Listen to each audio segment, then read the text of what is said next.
오늘 참 먼저 우리 예배팀, 찬양팀의 찬양, 정말 은혜로운 찬양을 듣게 해주셔서 감사합니다. 너무 참 찬양대가 너무 참 찬양을 잘하는 것 같습니다.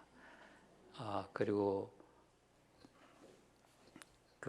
마침 내용도 선곡도 너무 잘 하셔가지고 오늘 제가 전하고자 하는 말씀과도 많이 좀 매치되는 부분이 있어가지고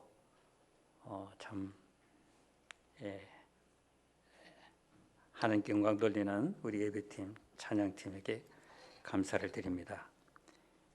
그리고 또 이 시간 우리 미래로 교회에서 우리 성도님들과 함께 이렇게 예배를 드리게 되어서 정말 기쁘고 감사합니다. 저희 부부는 지난 3월 초에 도미니카에서 3주간 머물면서 그곳에 좋은 선교사님들과 교제 시간을 가졌습니다. 특히 우리 박네이마 선교사님 가정, 그 사역의 현장을 보고 또 그 가정과 함께 머물면서 참 감사했습니다. 그분들 이야기를 듣고 또 실제 사역 현장을 보면서 정말 눈시울이 뜨거워졌습니다. 하나님께서 왜 도미니카에서 자꾸 저희들이 도미니카 가고자 하는 이런 마음을 주셨는지 알 수가 있었습니다. 순수하게 정말 주님을 사랑하고 전 삶을 드리는 이분들을 통해 이루어 가시는 하나님의 생명의 역사를 인해서 정말 감사를 드립니다. 또 아르헨티나에서 한 달간 지내면서 부에노스아이레스를 중심으로 사누스트, 또 산타페, 또 꼬르도바 선교사님들이 전부 다 모여가지고 3박 4일 동안 말씀을 나누고 교제의 시간을 깊이 가졌습니다. 아마 이를 통해서 새롭게 성령의 한 그릇을 이루게 된 것은 저희 자신들뿐만 아니라 선교사님들에게도 큰 감사 제목이 되었습니다. 이 아르헨틴 CMI 선교사님들 현지인 선교뿐만 아니라 그분들이 한인 사회 또 교계에 얼마나 선한 영향을 끼치고 있는가를 보고 감사했습니다. 그리고 선교지를 갈 때마다 안디옥 교회와 같이 파송하고 기도하고 지원한 본교회에 미래의 교회가 있다는 것이 선교사님들에게 얼마나 힘과 격려가 되는가를 보게 됩니다. 여러분의 사랑과 기도와 섬김을 진심으로 감사드립니다. 더불어 열정이 넘치는 우리 구정호 담임 목사님과 또 우리 여러 장로님, 또 우리 목자 목녀들의 기도를 참으로 감사드립니다. 오늘 제가 여러분과 함께 나누고자 하는 말씀은 빌립보서 2장 12절에서 15절입니다. 우리 12절, 13절을 다시 한번 같이 읽겠습니다. 그러므로 나의 사랑하는 자들아, 너희가 나 있을 때뿐만 아니라 더욱 지금 나 없을 때에도 항상 복종하여 두렵고 떨리는 마음으로 너희 구원을 이루라. 너희 안에 서행하시는 이는 하나님이시니 자기의 기쁘신 뜻을 위하여 너에게 소원을 두고 행하게 하시나니. 두렵고 떨림으로 구원을 이루라 하는 이 말씀에 근거하여 하나님께서 우리를 구원하신 목적에 초점을 맞추어 가지고 생각해 보고자 합니다. 너희 구원을 이루라는 말씀은 말 그대로 구원을 완성해 가라는 뜻입니다. NLT 성경을 보면은 너희 구원의 결과를 보이기 위해서 힘쓰라. 구원받은 자로서 삶의 아름다운 열매를 나타내 보이기를 노력하라 하는 말씀입니다. 그러므로 이 구원을 이루라는 말씀은 비그리스도인들에게 주는 것이 아니라 그리스도인들에게 주시는 말씀입니다. 저와 여러분이 어떻게 구원받고 하나님의 자녀가 되었습니까? 예수 믿기 전에는 한마디로 내 마음대로 살고 또 제 본성대로 살았지요. 그러나 그것을 저희들은 그게 죄인지는 전혀 몰랐습니다. 하나님은 이런 우리를 불쌍히 여기시고 구원 역사를 우리 한 분 한 분 가운데 이루어 주셨습니다. 그리고 이제는 구원받은 우리 성도들이 하나님의 성품을 가진 하나님의 자녀로 살아가기를 바라십니다. 구원받은 하나님의 자녀답게 의의 열매를 맺어가라고 하십니다. 너희 구원을 이루라는 말씀을 잘 영접하기 위해서는 구원에는 세 가지가 있음을 알 필요가 있습니다. 생명의 삶 공부에서 다루듯이 구원에는 과거의 구원, 현재 구원, 미래 구원이 있습니다. 이 과거의 구원은 회개하고 복음을 믿음으로 거듭나서 하나님의 자녀가 되는 구원의 사건입니다. 빌립보 교회는 2차 전도 여행 때 개척되었습니다. 사도 바울이 마게도냐 사람의 환상을 보고 빌립보로 건너가서 말씀을 전할 때 마침 강가에 있던 여인들 중에 루디아라는 여성의 마음을 여셔서 이 말씀을 복음을 영접하게 하셨습니다. 그리고 그녀를 통해 온 가족이 예수님을 영접하고 세례를 받았습니다. 그녀는 예수님을 만난 것이 너무나 기쁘고 감사해서 자기 집을 바울 일행의 숙소로 내어주었습니다. 이와 같이 예수님을 주님으로 믿고 고백하는 진정한 그리스도인은 변화된 삶을 살기 시작합니다. 그리고 이 미래의 구원은 예수님이 재림하시는 마지막 때 완성될 구원입니다. 우리 구원받은 성도들이 구원은 받았지만 이 땅에 사는 동안에는 죄악된 본성이 여전히 남아 있습니다. 이런 죄악된 본성과 싸우느라고 탄식합니다. 사탄의 공격으로 넘어지기도 합니다. 질병과 재난과 사고로 시련을 겪기도 합니다. 사랑하는 사람들이 질병으로 고통하거나 죽기도 합니다. 신앙 때문에 이슬람권처럼 순교하기도 합니다. 그러나 우리가 이런 고난 가운데서도 기뻐할 수 있는 것은 우리 믿는 자에게는 장차 나타날 영광스러운 소망이 있기 때문입니다. 예수님이 다시 오실 때 이 연약하고 욕된 육의 몸이 신령하고 영광스러운 몸으로 부활하게 됩니다. 그래서 이 땅에서 많은 고난을 당했던 사도 바울, 누구보다도 수많은 죽을 고비를 당하고 고난당했던 사도 바울도 그는 기쁨으로 외치고 있습니다. 생각하건대 현재 고난은 장차 우리에게 나타날 영광과 비교할 수 없도다. 비교할 수 없도다. 현재의 구원은 오늘 본문에 너희 구원을 이루라는 말씀에 잘 나타나 있습니다. 하나님은 우리를 부르실 때 분명한 목적이 있었습니다. 하나님 우리를 구원하신 목적은 우리를 하나님의 본래 형상으로 회복하는 것입니다.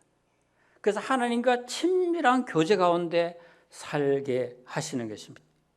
그래서 로마서 8장 29절에서 그 아들의 형상을 본받게 하기 위하여 우리를 구원하셨다고 말합니다.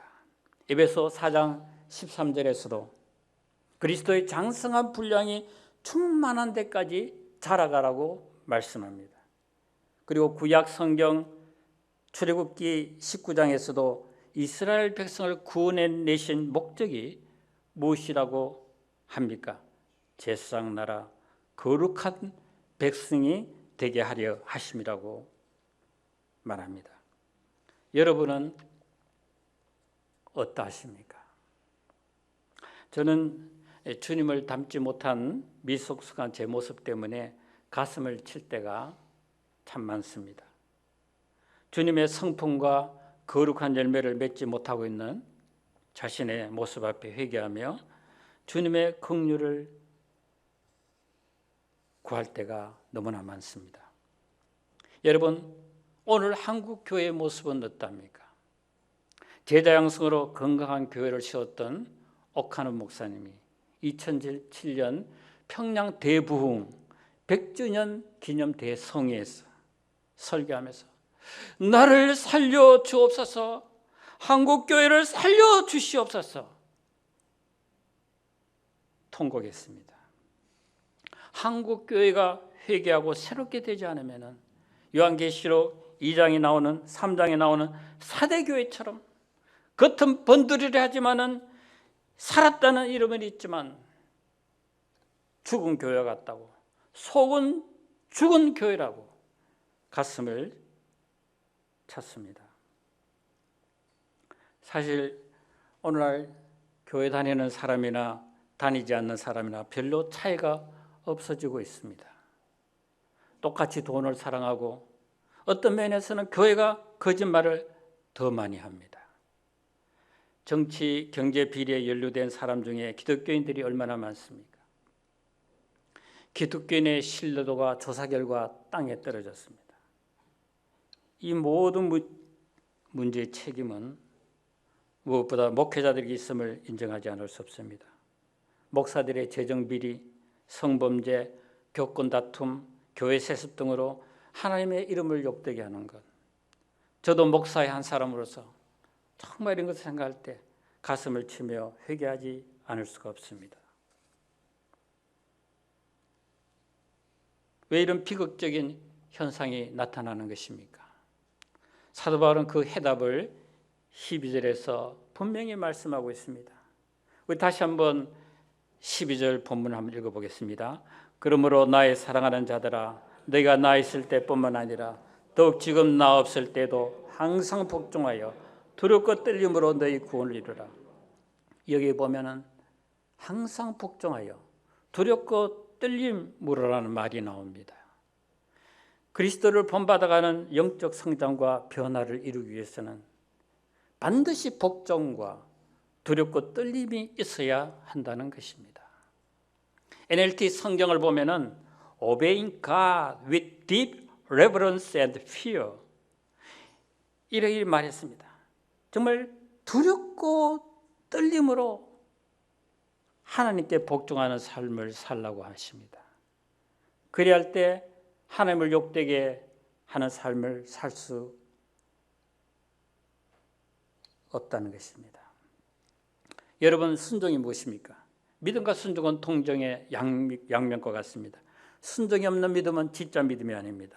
바울은 12절에서 항상 복종하라고 말하기 전에 5절에서 8절에 예수님의 순종을 먼저 자세히 보여주고 있습니다. 예수님께서 저와 여러분을 구원하시기 위해 하신 일이 무엇입니까? 세상에서 가장 끔찍하고 저주스러운 십자가 형틀에 못 박혀 죽기까지 순종하셨다고 말하고 있습니다. 이 순종으로 말미암아 우리를 구원하신 구원의 근원자가 되셨고 또 우리에게 순종의 본을 보여주셨다고 히브리서 5장 8절에서 9절에 말씀합니다. 그래서 바울은 사랑하는 빌립보 성도들에게 내가 있을 때보다 내가 없는 이때 더 복종하며 살라고 간절히 권면합니다. 처음 신앙생활하는 분들은 대부분 순종이라는 말에 마음에 거부감을 느낍니다. 군도 생활에 무조건 복종이라는 말이 연상되기도 해서 그렇습니다. 그러나 우리 하나님은 인격적인 하나님이십니다. 하나님은 말을 강제로 끌고 가서 물을 먹이듯이 결코 그렇게 하지 않으십니다. 하나님은 왜 계명과 말씀을 주셨습니까?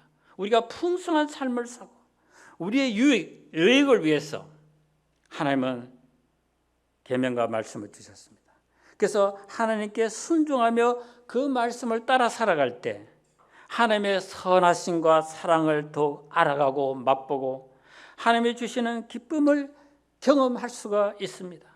그러나 순종해 본 적이 없는 사람은 성경을 아무리 많이 읽고 알아도 하나님이 얼마나 놀라우신 분인지 체험적으로 알지 못합니다. 그리고 왜 바울은 두렵고 떨림으로 구원을 이루어가라고 말합니까? 두렵고 떨림은 자신의 재성과 연약함을 알고 그 하나님의 위대하심과 전능하심을 아는 데서 오는 경외심입니다. 우리는 한치 앞을 내다볼 수 없는 한계적인 인간입니다. 우리는 내일, 한 달, 6개월을 모릅니다. 또 이 세상은 너무나 악합니다. 원수 마귀는 틈만 생기면 당신의 자녀들을 공격합니다. 이런 저와 여러분이 하나님을 경외함이 없이는 순종하는 삶을 살 수가 없습니다. 하나님의 눈초리 앞에서 두렵고 떨리는 경외심으로 주님을 의지하지 않을 수가 없습니다. 여러분은 두렵고 떨림으로 너희 구원을 이루라는 이 말씀을 어떻게 받아들이십니까? 혹시나 한번 구원받은 자는 결코 구원이 취소되지 않는데 하면서 이 말씀을 진지하게 받아들이지 않고 있지는 않습니까? 구원의 은혜 가운데 살면 되지 구원의 완성을 위해 그렇게 왜 노력하고 애쓸 필요가 있는가 생각하십니까? 이것을 오히려 율법적이라고 생각하는 사람도 있습니다. 그러나 절대로 그렇지 않습니다. 우리나라 개혁주의 가장 건전한 장로교 개혁교단의 아주 영향력 있는 교수님이 오늘날 비그리스도인과 조금도 다를 바 없이 살아가는 현대 한국 교회 교인들의 모습을 보면서 한탄하면서 그는 이야기합니다. 우리 자신 속에 구원의 결과와 열매인 성화의 증거가 나타나지 않으면서 구원받은 자라고 생각하는 것은 거짓 확신이요 자기 기만이다. 구원의 결과와 열매인 삶의 변화가 없고 복음의 빛을 현저히 가리면서도 회개가 없는 사람이라면 참으로 성령으로 거듭나고 구원받았는지 심각하게 자신을 돌아보고 점검해 보라고 합니다. 자신의 구원이 진짜인지 가짜인지 의심해 봐야 한다고까지 도전합니다. 저는 장로교 목사로서 칼빈의 예정론과 주권신학을 믿습니다. 그리고 구원은 하나님과 그 사람과의 개인적인 관계이기 때문에 섣불리 구원받았느니 안 받았느니 속단해서도 안 될 것입니다. 그러나 성경에서 일관되게 말씀하고 있는 것처럼 정말 구원받은 하나님의 자녀라면 실제 삶에서 변화 열매가 나타나야 한다고 믿습니다. 여러분, 로마서와 야고보서는 언뜻 보면 상반된 것을 가르치는 것 같이 보입니다. 로마서는 오직 믿음으로 어렵다면 받는다. 오직 믿음으로 하나님의 은혜로 우리가 용서받고 구원받고 하나님의 자녀가 된다고 말합니다. 그런데 여러분, 야고보서에서는 믿음으로만은 아니라 행함으로 구원받는다. 믿음만으로가 아니라 행함으로 구원받는다. 이렇게 말합니다. 그런데 로마서와 야고보서는 상반되는 것이 아니고 서로를 보완하려고 쓰여진 하나님의 말씀입니다. 야고보서가 말씀하는 요지는 이렇습니다. 신앙의 뿌리가 정말 예수님의 죽으심과 부활의 복음이라면 반드시 행동으로 열매가 나타난다는 것입니다. 그러므로 입술과 머리로만 믿는 사람은 그 신앙의 뿌리를 점검해 보라고 도전하는 것이 야고보서입니다. 야고보서 2장 15절 16절에 보면 이렇게 말합니다. 만일 형제나 자매가 헐벗고 일용할 식이 없는데 너희 중에 누구든지 그에게 이르되 평안히 가라 덥게 하라 배부르게 하라 하며 그 몸에 쓸 것을 주지 아니하면 무슨 유익이 있으리요? 그러면서 행함과 삶의 변화의 모습이 없는 믿음은 죽은 믿음이요 가짜라고 도전합니다. 이와 같이 행함이 없는 믿음은 그 자체가 죽은 것이라. 두렵고 떨림으로 구원을 이루라. 이 말씀 우리가 잘못 생각하면 이 말씀이 마치 구원의 확신을 갖지 말라는 것처럼 들립니까? 절대로 그렇지 않습니다. 구원의 확신은 정말 중요합니다. 오늘 내가 죽어도 천국에 간다. 이런 확실한 믿음이 있어야 됩니다. 그러나 구원받은 증거와 열매가 없는데도 나는 예수 믿고 구원받았다고 확신하며 살아간다는 것은 더 두려운 일이 될 수도 있다는 것입니다. 여러분은 구원의 확신을 어디에 두고 있습니까? 세례입니까? 집사, 장로, 목사가 된 것이 구원받은 증거입니까? 절대로 아닙니다.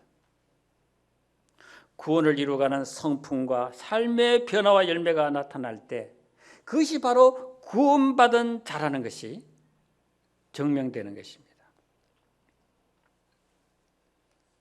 우리 13절을 같이 또 한번 읽어보겠습니다.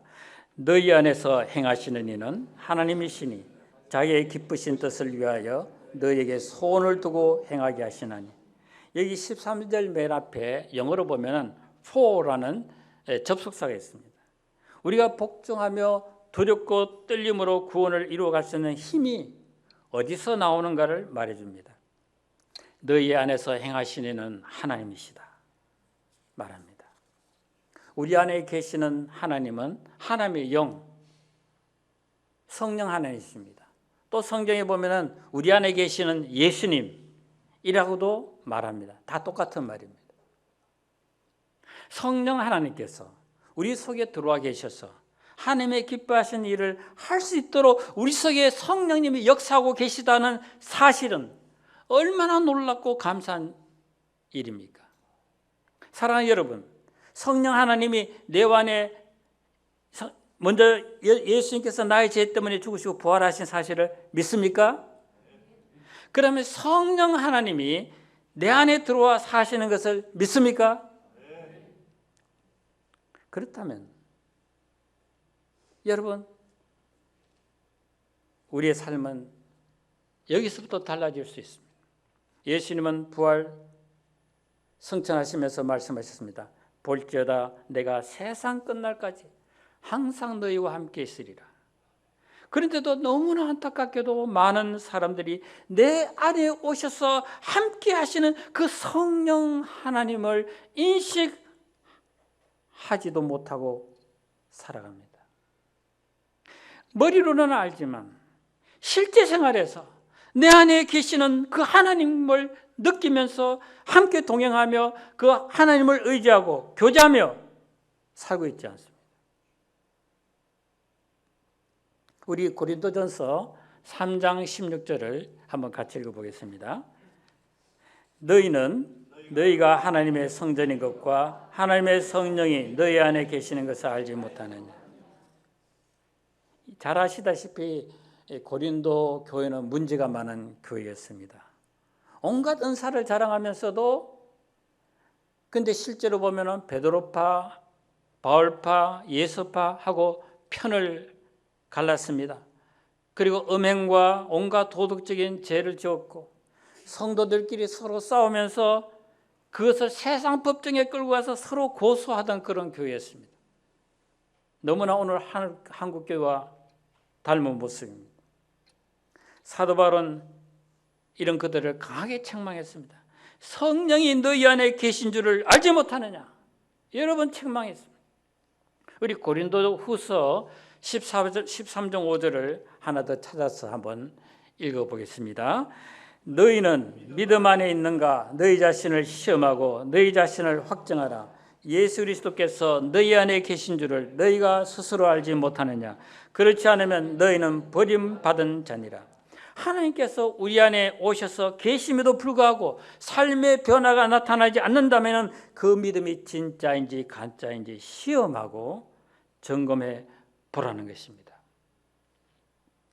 우리 안에 계신 하나님은 우리에게 영적인 소원을 주실 뿐만 아니라 하나님의 기쁘신 뜻을 따라 거룩한 삶을 살 수 있는 모든 은혜와 능력을 주십니다.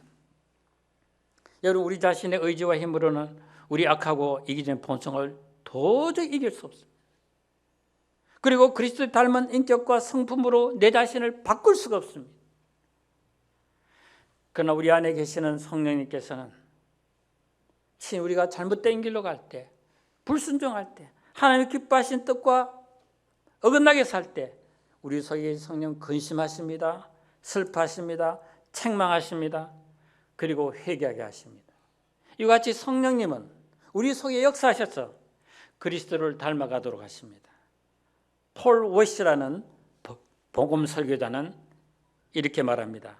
우리가 하나님을 알게 되었다는 확실한 증거는 한 번 회개한 것으로 끝나지 않고 오늘도 회개하고 있다는 것이다.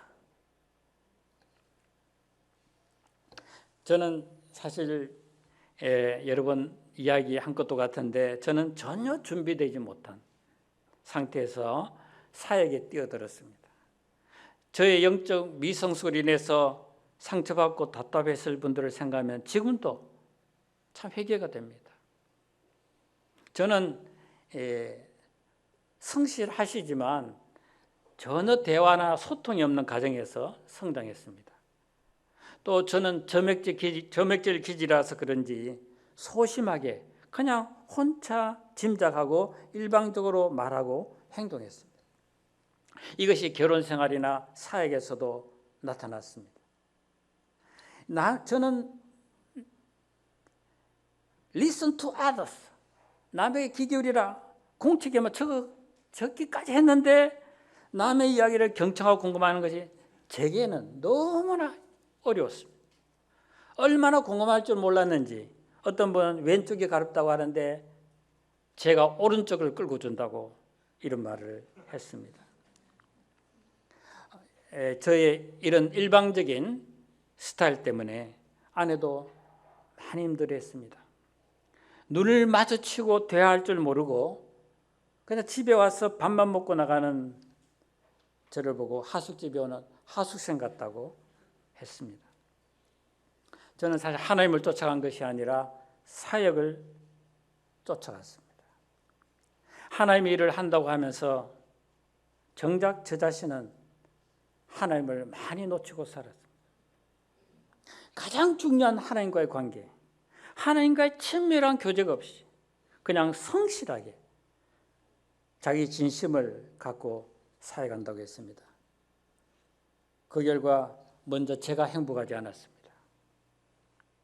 리고렌의 말은 바로 저를 두고 하는 말이었습니다. 그래서 저는 이걸 저는 노트에 적어놨습니다. 목회자들은 간혹 사역의 분주함과 설교 준비로 인해 정말 중요한 예수님과의 동행을 놓치곤 한다. 저는 은퇴 후에 정말 하나님 임재 가운데 들어가기를 갈망하게 되었습니다. 주님과의 친밀한 교제의 세계로 들어가고 싶었습니다. 하나님 이런 저의 소원을 무시하지 않고 들어주셨습니다. 제 속에서 일하시는 성령 하나님을 배우기 시작했습니다. 주님을 앞서가지 않고 주님의 인도함을 따라 온전히 순종하는 삶을 훈련해 가게 하셨습니다. 성령님은 주님을 배우고 닮지 못한 저의 미성숙한 모습을 순간마다 발견하고 회개하게 하십니다. 정말 예수님을 닮았어. 가정과 사회와 세상에서 주님을 나타내는 자가 되기를 소원하며 주님과의 동행을 배우게 하십니다.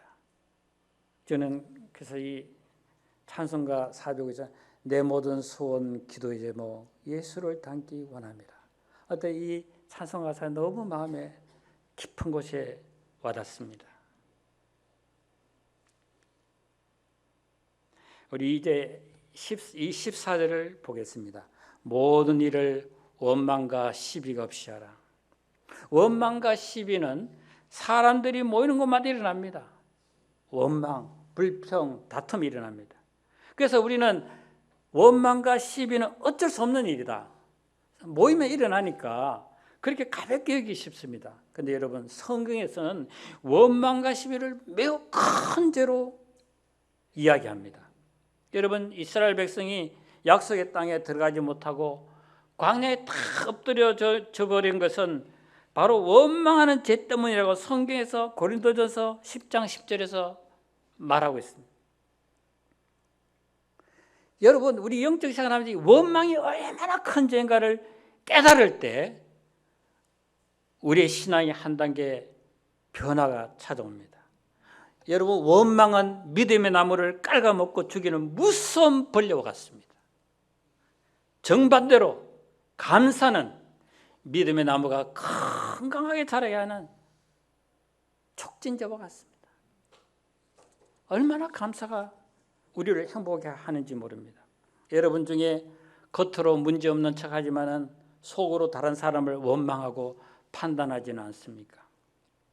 저와 여러분이 내 안에 계신 성령님과 동행하며 산다면은 원망과 시비 대신 다른 사람을 용서하고 이해하고 사랑하는 마음을 갖게 하실 것입니다. 우리 15절을 한번 같이 읽어보겠습니다. 이는 너희가 흠이 없고 순전하여 어그러지고 거스르는 세대 가운데서 하나님의 흠없는 자녀로 세상에서 그들 가운데 빛들로 나타내며. 여러분, 우리가 사는 세상은 정말 어그리고 거스리는 세대, 부패하고 그야말로 뒤틀린 세상입니다. 지난 6월 말 미 연방 대법원이 동성결혼 합법화를 결정했습니다. 이제 동성애가 마치 시대를 앞서가는 자유인인 것 같이 사람들은 혼란스럽게 만듭니다.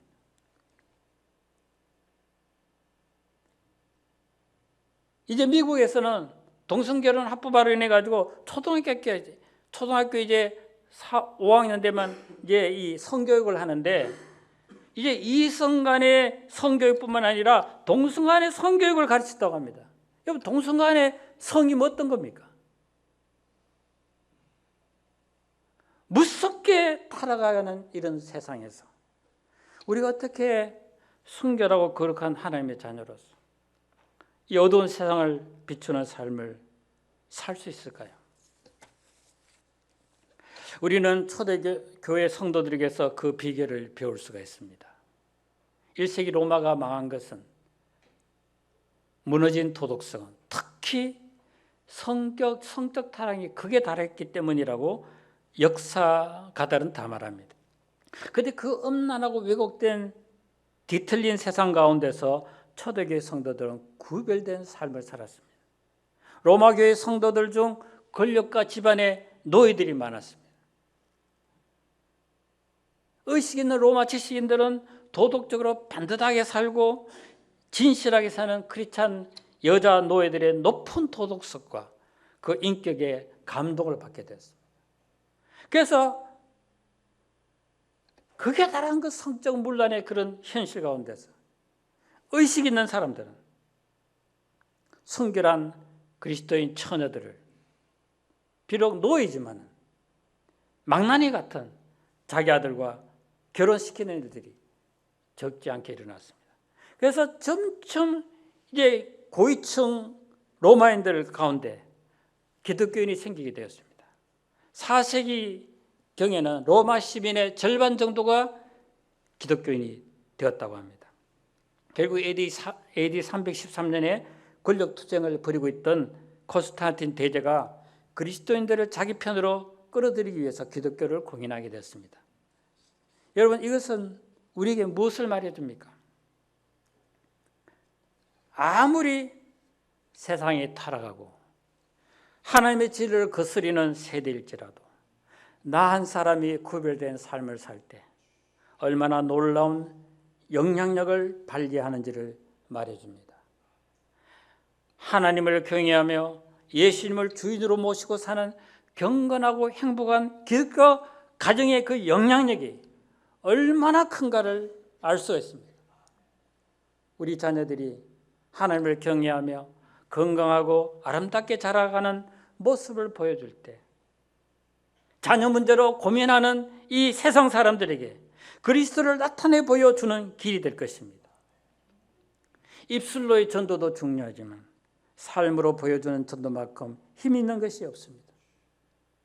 이렇게 세상에서 빛들로 나타나는 것이 바로 우리를 구원하신 하나님의 목적을 이루는 것입니다. 마지막으로 사도 바울은 항상 복종하여 두렵고 떨림으로 너희 구원을 이루라고 저와 여러분에게 말씀하시며 도전하십니다. 이 말씀에 어떻게 반응하시겠습니까?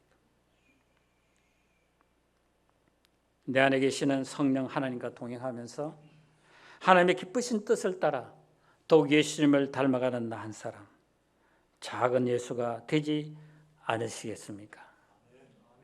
그래서 이 어둡고 폐간 세대 가운데서 어둠을 비추며 밝히는 빛나는 별이 되게 해주시기를 바랍니다. 은혜로우신 아버지 하나님, 정말 자기가 없는 이 종이 하나님의 말씀을 오직 대언했습니다. 하나님께서 친히 우리 주님이 피로 사시고 구원한 우리 성도님 한 분 한 분에게 말씀해 주시고 정말 이 어두운 세상에 박히는 비추는 별과 같이 되기를 원하시는 그 하나님의 소원과 목적대로 우리 한 분 한 분이 더욱더 구원을 이루어감으로써 작은 예수, 어두운 밤을 밝게 비추는 별이 될 수 있도록 인도하여 주옵소서. 예수님 이름으로 감사하며 기도합니다. 아멘.